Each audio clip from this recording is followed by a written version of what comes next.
Bonjour à tous et à tous. Nous sommes aujourd'hui le 1er novembre 2023, un mercredi, et j'ai appris ce matin que c'était la fête de la Toussaint. Je ne m'en souvenais plus. Ce qui me donne l'occasion de vous dire que je déteste la fête de Halloween qui est importée des États-Unis et qui ne vise qu'à nous soumettre culturellement et à dégénérer intellectuellement un peu plus, voire moralement, notre jeunesse. Ce qui ne veut pas dire que je sois bigote sur le plan religieux, pas du tout. Donc aujourd'hui, eh bien, je vais vous parler d'un individu, vous avez vu sa trombine dans le générique, d'un individu qui s'appelle Florian Dangui et qui, sur le papier, est un conseiller principal d'éducation dans les établissements scolaires. Alors, ce monsieur Florian Dangui, avant de vous parler de lui, je vous rappelle que si vous avez vu la vidéo que j'ai publiée il y a quelques jours et dans laquelle je dénonce la partialité, voire l'incompétence d'un faux juge du tribunal administratif de Châlons-Champagne, je mélange un peu les deux, donc il s'appelle Antoine Deschamps. Eh bien, cet Antoine Deschamps, je l'accuse d'être un faux juge, inique, partial, prévaricateur, menteur et sans honneur. Et donc, dans cette vidéo, je vous disais que Antoine Deschamps s'était montré totalement partial en faveur du rectorat de Reims et qu'il avait cru sur parole tous les textes qui avaient été donnés contre moi par le rectorat de Reims lors de la révocation contre moi qui a eu lieu la première en 2019 et la deuxième en 2021.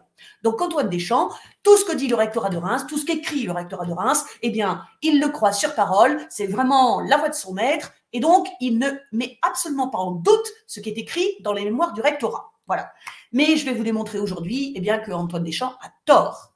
Alors, ce monsieur Florian Dangui, eh bien, je l'appelle non pas un conseiller principal d'éducation, mais un calomniateur principal d'éducation. Et vous allez comprendre pourquoi. Donc, il était au collège de Suippes en 2018-2019. Moi-même, j'étais au collège de Suippes à partir de septembre 2017. Et comme je le répète souvent, l'année scolaire 2017-2018 au collège de Suippes, avec la principale Valérie Richard et avec ce CPE, Florian Dangui, s'est passé parfaitement bien. C'est passé correctement, normalement, comme les dizaines d'années qui s'étaient déroulées dans ma carrière depuis 1991. Voilà. Puis subitement, il y a quelque chose qui change à l'automne 2018 et plus précisément le 31 août 2018. Parce que ce jour-là, j'ai compris, c'était le jour de la pré-rentrée des enseignants, avant la rentrée scolaire des élèves. Et donc ce jour-là, eh bien, j'ai compris que Valérie Richard allait essayer de me placardiser, c'est-à-dire de m'enlever tout ou partie de mes activités pédagogiques avec les élèves. Alors, que vient faire Florian Dangui là-dedans? Eh bien, vous allez voir. Donc, monsieur Dangui, on s'était donc côtoyé professionnellement, parfaitement correctement, en 2017-2018. Il faut toujours bien garder ça à l'esprit. Au collège de Suippes, 2017-2018, une année parfaitement normale. Personne ne se plaint de moi, je ne me plains de personne, je fais des activités pédagogiques avec quasiment toutes les classes du collège, en tout cas tous les niveaux, de la 6e à la 3e. La principale Valérie Richard, à la fin de l'année, donne un avis favorable pour mon passage à la hors-classe. Et puis, ça change avec le 31 août 2018. Donc, monsieur Florian Dangui, il a pris part à la cabale diffamatoire qui a été montée contre moi dès septembre-octobre 2018, par la principale Valérie Richard, pour évidemment m'ostraciser à l'intérieur de l'établissement, c'est-à-dire pour que je sois en totale minorité et que personne dans l'établissement ne veuille collaborer avec moi. Ça, c'était son intention à Valérie Richard. Mais Florian Dangui, bien sûr, il n'agit pas comme ça de lui-même. Je viens de vous le dire, il répond aux ordres, aux consignes de Valérie Richard, parce qu'il s'entendait très bien avec elle. Et puis, il répond bien sûr à la consigne qui vient de plus haut, c'est-à-dire l'ex-rectrice d'académie de Reims, qui s'appelle Hélène Incel, que vous voyez à l'écran, et son bras droit, le directeur des ressources humaines du rectorat de Reims, qui s'appelle Cyril Bourgeois. Voilà. Donc ça, c'est le trio, si vous voulez, pendant l'année 2018-2019, c'est le trio qui a organisé délibérément l'entreprise de placardisation, ostracisation, diffamation, expulsion, révocation contre moi. Voilà. Et Florian Dangui, en fait, n'est qu'un pion dans les mains de ces trois individus, tout simplement. Alors, pour comprendre qui est monsieur Florian Dangui, il faut d'abord bien comprendre que cet individu, comme les autres personnels du Collège de Suippes qui m'ont diffamé à l'automne 2018, il faut bien comprendre que ces gens-là sont présentés comme totalement respectables par les hiérarques de l'académie, du rectorat de Reims. Je vous en donne pour preuve un petit portrait que j'ai découvert sur le compte LinkedIn de l'Académie de Reims. Et donc, la photo que je vous ai montrée dans le générique, la photo de Florian Danguy, en fait, elle a été prise, c'est un photographe professionnel qui l'a faite, et elle a été prise parce que le rectorat de Reims, l'année dernière, en 2022, a voulu rendre hommage à Florian Danguy. Vous voyez, la mise à l'honneur des femmes et des hommes qui permettent chaque jour le bon fonctionnement des services de l'Académie se poursuit. Et donc, qui était à l'honneur? Eh bien, c'est Florian Danguy, qui est actuellement conseiller principal d'éducation au lycée Georges Brière de Reims.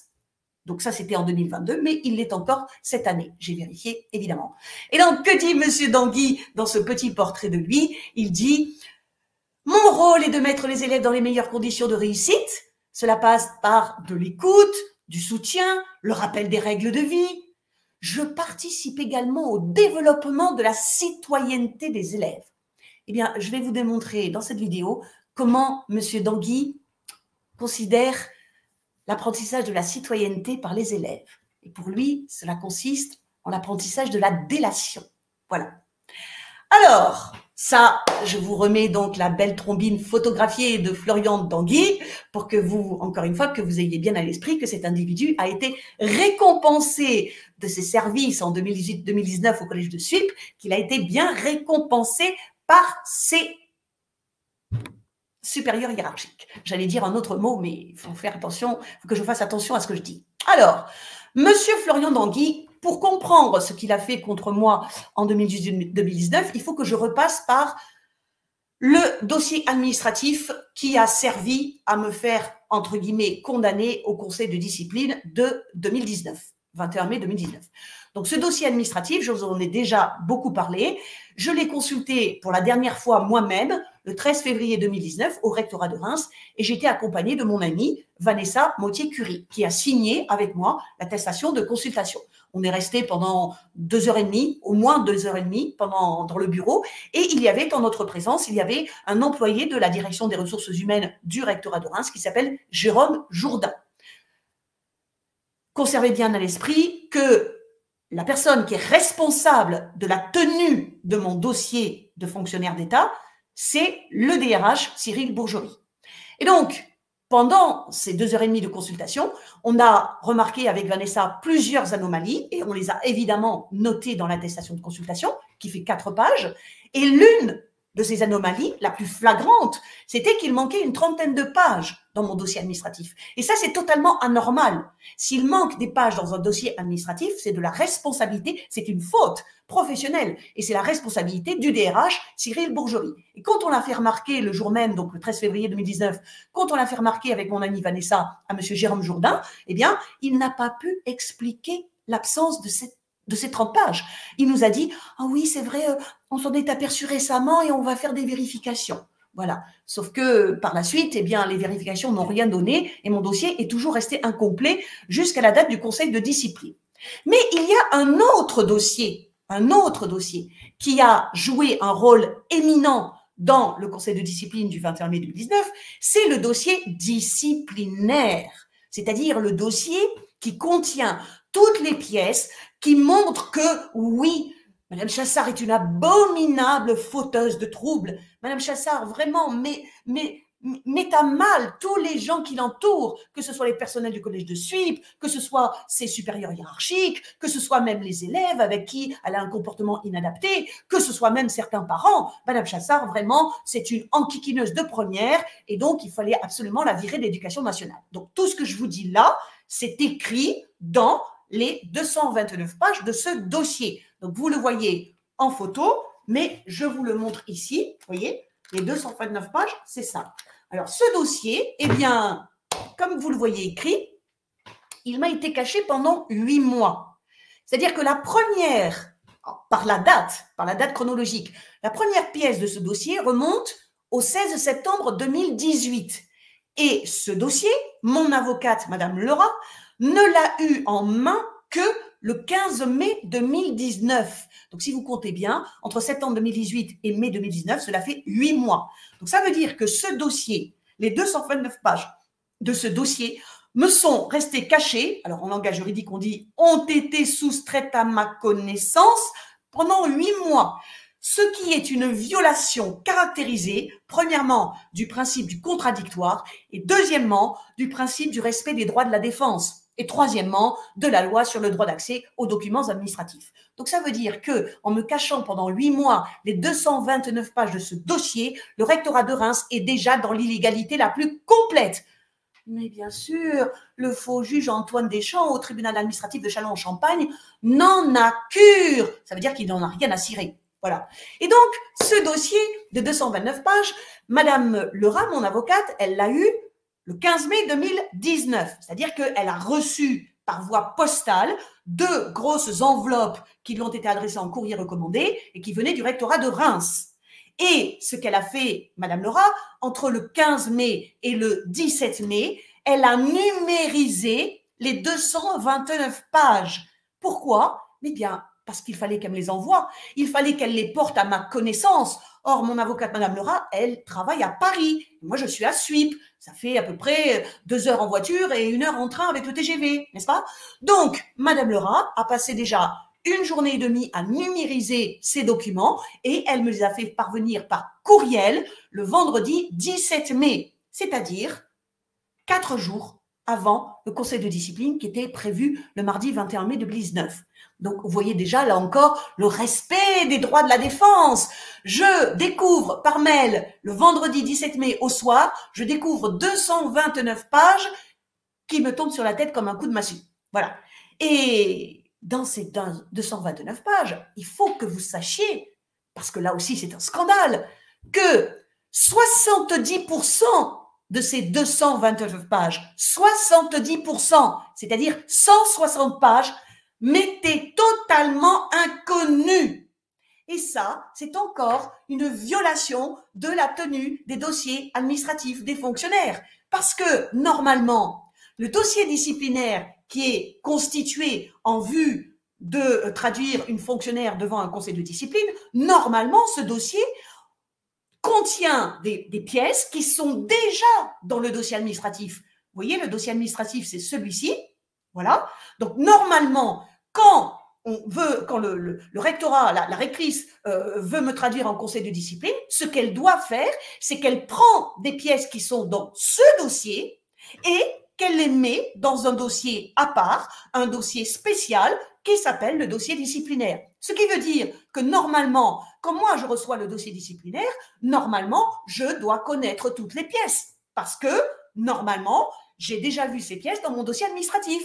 Mais, comme je vous le dis, quand je reçois ces pièces, quand je les découvre en ouvrant les courriels de Madame Lerat, quand je découvre ces pièces, je m'aperçois, entre le vendredi soir et le lundi, je m'aperçois qu'il y a 70% de ces pièces qui me sont inconnues. Ça veut dire qu'ils n'avaient jamais été mises dans mon dossier administratif. Ça veut dire violation du principe du contradictoire, violation du principe du respect des droits de la défense et violation du droit d'accès aux documents administratifs. Voilà ce que ça veut dire. Et donc, ce qui me fait un coup de massue, c'est de découvrir que parmi les 160 pièces que je ne connais pas, eh bien, il y a entre 50 et 60 pages qui proviennent de 20 personnels du collège de Suippes. Et je vais vous afficher leurs noms tout de suite. Voilà. Et je vais même les mettre en plein écran parce que vraiment, ça vaut le détour. Voilà. Donc, vous voyez ici les noms des 21 profs et autres personnels qui, pendant les 4 mois de l'automne 2018, ont écrit dans mon dos un ou plusieurs textes mensongers et diffamatoires contre moi, dans mon dos pendant 4 mois. Et ensuite, le rectorat de Reims m'a caché ces textes pendant 4 mois supplémentaires. Donc, vous avez Séverine Barbe, AESH, Fabrice Barbier, Virginie Bujac, Florian Danguy, dont nous allons parler, Nathalie Drezé, Julie Ferraud, Anaïs Feutry, Hélène Gillet, Corinne Labbé, Marie Laporte, Séverine Maché, qui est une gestionnaire, c'est-à-dire l'intendante, Éric Bélier, Maïva Rama, Delphine Ricard, Valérie Richard, la principale harceleuse, bien sûr, Nicolas Rio, Astrid Tan, alors coordonnatrice Ulysse. Une Ulysse, c'est une unité spéciale pour les élèves qui ont des handicaps. Angélique Thirier, encore une prof, Marielle Thomas et Merveille Yéziloz, une surveillante. Voilà. Donc ça, ce sont les 21 individus qui, pendant 4 mois, ont dégoisé dans mon dos pour me charger et pour faire de moi un personnage caricatural. Et donc, Monsieur Danguy, eh bien, on va voir ce que lui, il a fait. Ah oui, pardon, excusez-moi, oui. Donc, quand j'ai découvert ces 50 à 60 textes, je reviens à la liste là. Donc, quand j'ai découvert ça, eh bien, comme je vous l'ai dit, ça m'a fait légèrement un coup de massue sur la tête. Et donc, c'est une des raisons que nous avons soulevées avec mon avocate pour demander le report du conseil de discipline le 21 mai 2019. Parce que, évidemment, nous n'avions pas le temps, ni l'une ni l'autre, d'analyser en 4 jours les 229 pages de ce dossier noir et de les réfuter. Nous n'avions pas le temps. Et en plus, comme je vous le dis, psychologiquement, je n'étais pas dans le meilleur état. Ce qui explique qu'il m'a fallu à peu près 1 an pour digérer cela. Et en fait, en mai 2020, eh bien, j'ai créé ma chaîne YouTube Canal Jacques, que vous êtes en train de regarder. En mai 2020, soit 1 an plus tard, vous voyez.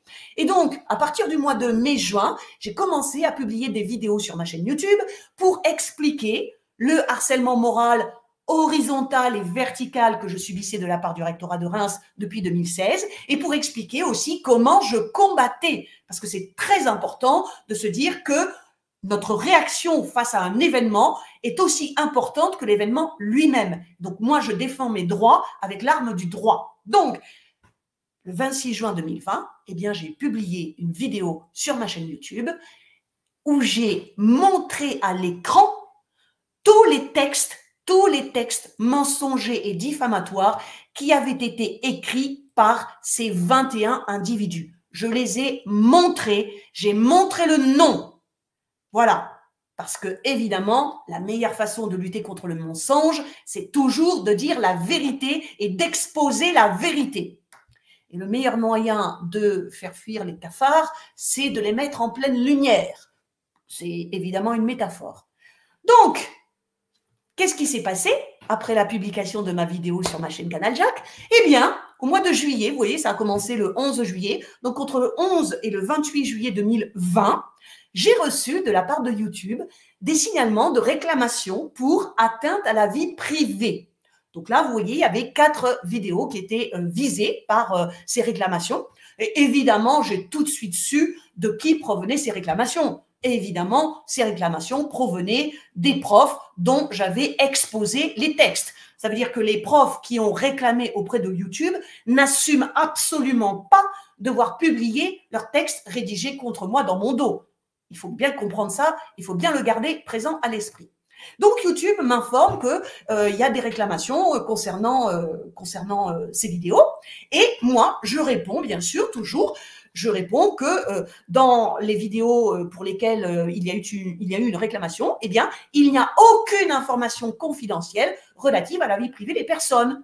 Il s'agit d'informations objectives relatives à des comportements professionnels des individus qui sont cités dans mes vidéos. Et ces comportements, je considère qu'ils sont délictueux. Ça veut dire que les gens qui ont rédigé ces textes ont commis un délit qui s'appelle de la diffamation de nom public ou de la dénonciation calomnieuse.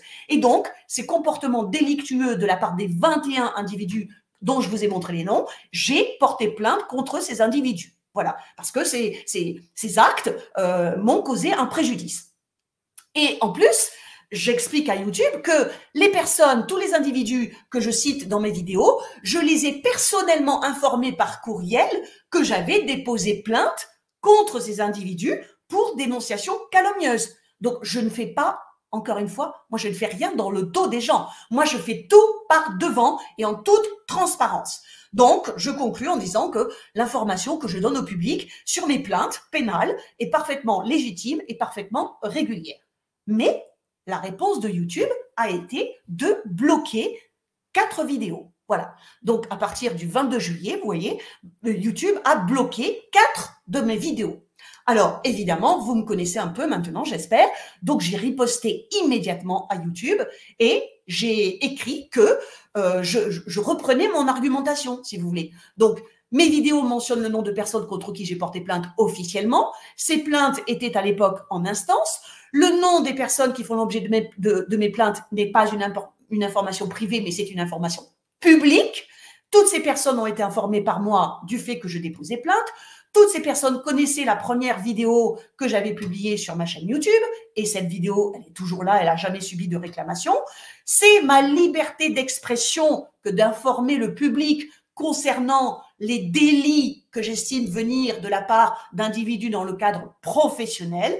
Et cette liberté d'expression, elle est garantie d'une part par la Constitution française, d'autre part par la Déclaration universelle des droits humains de 1948 et par la Convention européenne de sauvegarde des libertés fondamentales et des droits humains qui est entrée en vigueur en 1953 en Europe. Voilà, donc ça, je l'ai envoyé à YouTube. Et, eh bien, le 30 juillet 2020, je reçois un message de YouTube me disant que en effet, suite à l'examen de ma réclamation, eh bien, YouTube a conclu que le contenu de mes vidéos ne tombe pas sous le coup d'un retrait pour cause d'atteinte à nos consignes, à leurs consignes en matière de confidentialité. Donc, mes 4 vidéos ont été débloquées. Et la vidéo dont je vous ai montré la vignette tout à l'heure, eh bien, elle a continué à être vue depuis le 26 juin 2020 jusqu'à aujourd'hui. Et aujourd'hui, elle totalise 1100 vues. Alors évidemment, si vous comparez au nombre de vues de la chaîne de Idrissa Berkane, c'est rien du tout. On est bien d'accord. On est bien d'accord. Mais pour ma petite chaîne à moi, eh bien, j'estime que 1100 vues, c'est pas mal. Et je remercie les personnes qui ont regardé cette vidéo, voire qui l'ont partagée autour d'elles ou autour d'eux. Mais revenons quand même à l'objet principal de notre émission, c'est-à-dire Monsieur Dangui. Donc, comme je vous l'ai dit, depuis le 30 juillet 2020, ma vidéo était publiée sans aucun problème. Et puis, le 27 octobre dernier, je reçois de nouveau une réclamation de la part de YouTube. Et là, on me dit qu'il y a une atteinte à la vie privée d'un individu à la minute 37:30 de ma vidéo. D'accord? Eh bien, nous allons voir ensemble quelle est l'atteinte à la vie privée à 37:30. Un autre individu qui a aussi manipulé une élève de 6e, qui m'a aussi diffamé par écrit et contre qui j'ai aussi porté plainte et qui a aussi demandé la protection fonctionnelle à la rectrice et qui l'a aussi obtenue, s'appelle Florian Dangui, le CPE, c'est-à-dire conseiller principal d'éducation du collège. Alors, voilà ce que Florian Dangui a envoyé à la rectrice. Alors, je cache le nom de l'élève. Voilà. Ce que l'on voit à l'écran, ce que vous voyez à l'écran, ce sont des notes manuscrites qu'une élève de 6e a écrites dans le bureau de Florian Dangui. Alors, je ne sais pas si c'est le 27 ou le 29 novembre.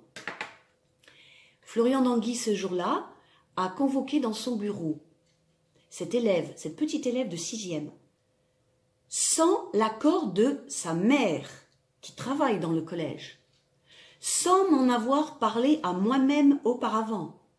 Il a convoqué cette élève dans son bureau et il a cherché à lui faire dire que oui, j'avais bien menacé les élèves de les étrangler.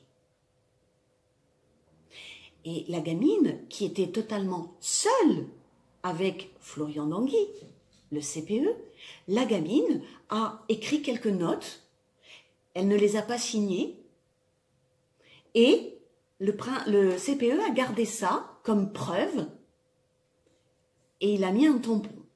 Voilà. Voilà ce qu'écrivait Florian Tanguy à la rectrice d'académie en décembre 2018.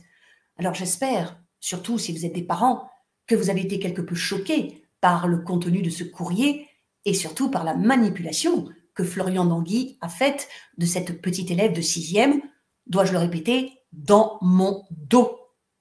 Donc si vous n'avez pas peur d'être encore plus choqués, eh bien je vous invite à me retrouver dans la seconde partie. Parce que ce que vous avez vu là, c'est juste 3 minutes. Mais maintenant, je vais développer dans les détails tout ce qu'il y a de scandaleux dans l'attitude, dans le comportement de Florian Tanguy à mon encontre.